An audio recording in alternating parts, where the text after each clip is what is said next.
كبرات تختاتلتنا أبزي قالسي أنصار دنقرنا زبل تاريخ ممري ساعتول لمدهن نقرب زلنا صحف كابتز حالفة تاريخ موسختا إنهم بأيو عين حنخ عين فرح نعيا يدما ندقفون أدون نتسأنان عيون انبر بسأر في عينو قدمو دنقرنا يدفع سلطانه يسفح زبلو زنبر ممري ساق أزيوم كإلا نهاجرهم كقلقلو دما عبيد ليتن هانكوتان زنبرهم بفقر هاجرهم التمسطون بلح ود هاجر نبرو أبتي أبشحن شعتميتن 43 استقبرنا كل تسمونا يمدلاو ممهران تمرتي أزيو مريح زخونة تساتفو خمزة بركتو استفلتو أبرئس مخانم كابتي أبت مصنعتي استخافلو بتصوتهم بمسكانك مسكر لهم تسمعي أبز حصيرنا كل تسمون حصيات ممهران تمرتي بزعبا قصري جيوغرافي زانتا أستواصو فلتات وزت زتيو بفلاي دما بزعبا قانقا تግርኛ ንባብን ጽሕፈትን ተخራኺሮም ብምጽናዕ መበገስ ዝኾኑም ስሩዕ ቋንቋ ትግርኛ ብምውሳን ተሰማምዑ እዞም ብቆራጽነት ሃገራዊ ፍቅርን ተበገሱ መምሃራን بمجر كنيستون سنيلن ممري ساقن بزغبرلهم زنبرو معزابن مبصحن محبارن ناتدغفو زكالهم كل بملؤ دليتن قنوع حلنان ناصعاتو بعوت جمرهم انتبنه بقانقا تግርኛ ተዳለወን ተጻሕፈን መጽሐፍ ወይ ከዓ መምሃሪ ዝኾኑ ጽሑፋት ፈጽሞ ማይነበሩንሞ እዚ ተዛዕበ ጸገም ኮነ ኣብርእሲዩ ድማ مدب تمرتي جنازة السئة سلزنبرة إزي نتوم وحدات سومنات راي أجبام مهرا التحبروا مرزقات سبات كبيت بده خنون انتقاني دهر بزح دخام بحد وده هاجر مهور ناس زبالين ممحاري زخون مسحف تجرينيا مجمر يعجزي تاريخ بامو اتيزنا برز أجمام مهرا بمتون تفاخسين ممري ساعته الدمدهن نتي أبتنا إيرترا سومنا وغازيتا تبهيلو زصواع زنبرة أبسومن حنساب اتواتس زنبرة غازيتا بستفلالي ممهران مهوراتن زواتس زنبرة زانتاتات زناتات كياتات كمون قم نگر زحزة صوعياتن أبحاد بمترناف كالي بزوحنا غزا أرسوم درساتاتن فترتاتن حويسوم حدا حصير مصحف نباب بتግርኛ 44 زانتا زبل ارستي زحازه مصحف احتمام ابركتو እዚ ድማ መምሪሳ معركة እንዳይ ጻራምን በዓል ሰፊሕ ልቦናን ፈላጥን ምዃኖም ዘመስከረን ኣብ መጀመር ዘመናዊ ትምህርቲ ኤርትራ ንዘል ዓለም ተዘክሮም ከም ዝነብሩ ዝገብሮም እዩ ኣብ 1944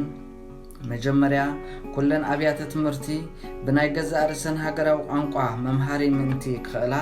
بفلاي دما تجرينيا ززارب حزبي كل زصعبو حدا عين التجرينيا كسرع كم زاد اللي بمجنزاب كلهم عبيت عدن فلاتاتن مهوراتن بيت كنتن منقوساتن ممهرانن استساتفو عبيت وعلاتات كم زجبر تجبري أبتو علاتات فيدلات تجرينيا سلز وزحو يقدروا زبل كركر تلعيلو بزوح كرهارن أكاتعن كوني أمو داتاقن بفلاينا يجئز مهوراتن بيتكنتن في دلاتنا نناتهم ترقم زلوهم سلزخونو كوغورلو اي كالينيو بمبال سلز تردالو نعوانو في دلاتنا كم زلو وقصلو سممع تقبري أتوم مروزات ممهران بقنو عمرار حمام ريساق زحجزاتهمن نعاد صحافات تجرينيا زحجزو بمدققام كأزل صحافو نتوتات كم زم حيش جبرو نقابلنا نمتقاس زأكل سرعة نتوتات قالاتن كمون أبت أرار معنا منفعتن سنفنان تمرتي زحبر نتويا وهابا كم إنجينا دحان صبوق نقود زعمسلو قالات أب تقمي خمزوعل جبرو أبرئ سزي زوملومي أبسوات علي من تكملهم قالات مالت ميتكيد ريتلس منزور وزت زبلو قالات من كم زمحازم كي تفلتوا بحزب زتلمدو أبتقوان بممري ساق بصوتهم مستمحازيهم መምህር ይስሐቅ ህዝብ ሃገሮም ካብ ጸልማት ድንቁርና ወጽዩ ብትምህርቲ በሲሉ መሬት ሃገሩ ከልምዕ ኣብ ልዕሊ ባሕሪ ሃገሩ ከንሳፍፍ ኣብ ሰማይ ዓዱ ክነፍር ብጥበብን ፍልጠትን ዓንቢቡ ክስልጥን ብሃብቲ ቀስን ብጥዕና ክድልድል ብልቢ ይምነዩ ሃረር ከዓ ይብሉን ነበር እሞ እቶም በቀረባ ዝፈልጥዎም ሰባት ክመስክሩ ከለውስ ኣብ መምህር ይስሐቅ ተወልደ መድህን ዝነበረ ሃገራዊ ፍቅሪ ዓቐና ይነበሮን ይብሉ። መምህር ይስሐቅ ኣብ መእተዊ ናይታ 1943 ሓጺር መጽሓፍ ንባብ ትግርኛ እትብል ተምሃሮ ዝተዳለወት መጽሓፎም ከምዚ ብምባል ጽሒፎም እዚ መጽሓፍ ንባብ እዚ ንተምሃሮ ዝሕጉስ ከም ዓቕሚ ኣእምሮኦም ከስተውዕልዎ ብዝኽእል ኣጽሓፍ እዩ ተጻሒፉ ዘሎ። ኣብኡ ንሳቶም ሓጺር ጽውጽዋይ ዛንታታት መዝሙር ምስላታትን ካልእ ነገርን ከንብብዮም። ስለዚ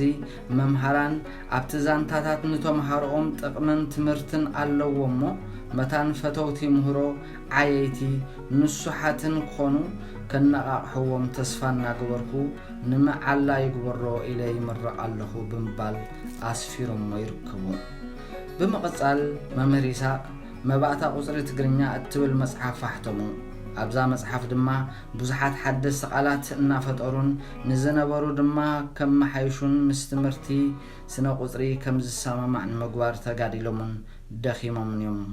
ገለ ንምጥቃስ ድማ ኣብ ክንዲ ሜትር ሜ ዝብል ምሕጻረ ቃል፣ ኣብ ክንዲ ግራም ግ ዝብል ምሕጻረ ቃል፣ ኣብ ክንዲ ሊትር ሊ ዝብል ምሕጻረ ቃል ከምኡውን ነዚ ሎሚ ንጥቀመሉ ዘለና ናይ ርሕቀት መዐቀኒ ምሕጻረ ቃል እውን ዝገበሩ መምህር ይስሐቅ እዮም። ንኣርባዕተ ተግባራት ቁጽሪ ድማ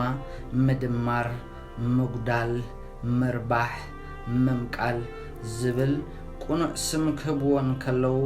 ንዜሮ ድማ ካብቲ ባዶሽ እንቶሽ ዝብል ባህላዊ ጸወታ ሃገርና ቃል ወሲዶም ባዶ በልዎ። መምህር ይስሐቅ ኣብ ቁጽሪን ዘበርከቱ ኣበርክቶን ምርዳእ ነዛ መጽሓፍ ከተንብቡ እላበወኩም። መምህር ይስሐቅ ኣብ ምምስራት መሰልጠን መምሃራን ኣስመራ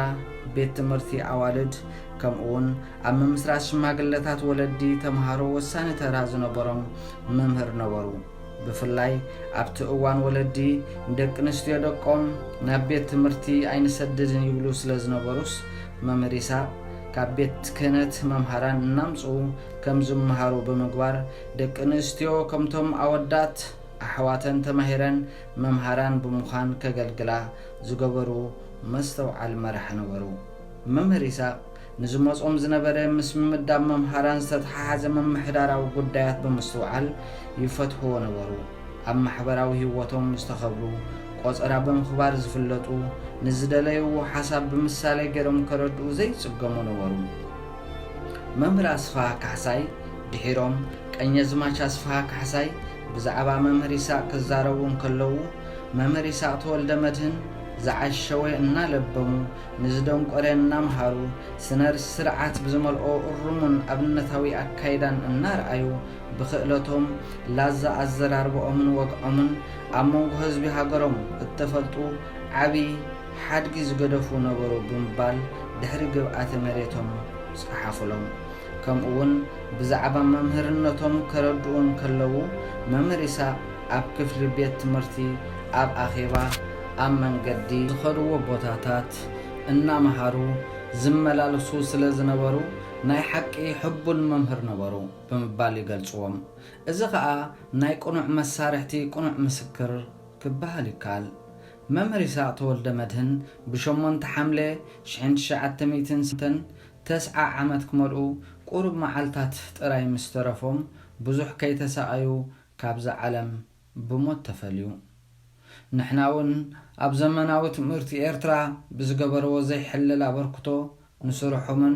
ንህዝቦምን ዝገበርዎ ዕዙዝ ዕዮን ዝምጥን መዘከሪ ክንገብረሎም ግዚኡ ኮይኑ ይስምዓና። ኣብ መወዳእታ ምስ ሓንቲ መዝሙሮም ንሓድገኩም። ጥበብ ተመሃሩ ከም ሰብ ክትቁጸሩ ትምህርቲ ዘይብሉ ጸርፊ የውጽሉ ውሉድ ወለዶ ይነብር ሓሲሩ ትምህርቲ ወጽዩ ኣብ ኩሉ ሃገርና ደቂ ዓደይ ኩልና ሓቢርና ንቀበሎ ዕልልና በልና ወቆልዑ ንቑሑ ተመሃሩ ትምህርቲ ንወዲ ሰብ ሓይሉ دحروت أبنت كتكونوا نعحوي نخدنا بيت تمرتي جزي حلافاي وساعات كي أغلنا كي نوهي نممحرنا نلومي بزن فانوكم شار سبسكرايب ايترسعو سنة كنين